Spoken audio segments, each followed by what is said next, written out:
қаңтар қайталана ма дейсіз? Қайталануы әбден мүмкін. Бірақ ол қазақтың пайдасына шешіле ме? Әңгіме сонда. Жаңағы капитал билеген елдер дегеннен кейін жалғастырып айтайын деген ойым.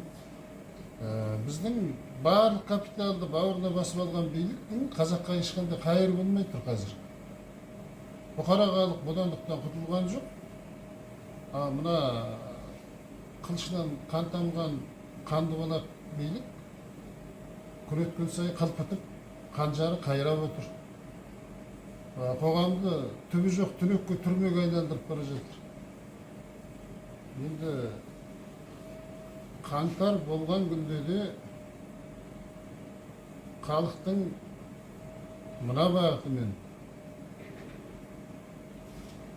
халыққа, қазаққа қайыры болу қиын деп ойлаймын. Бұл бағытымен кете беретін болса Қазақстанда ешқандай да болашақ болмайды.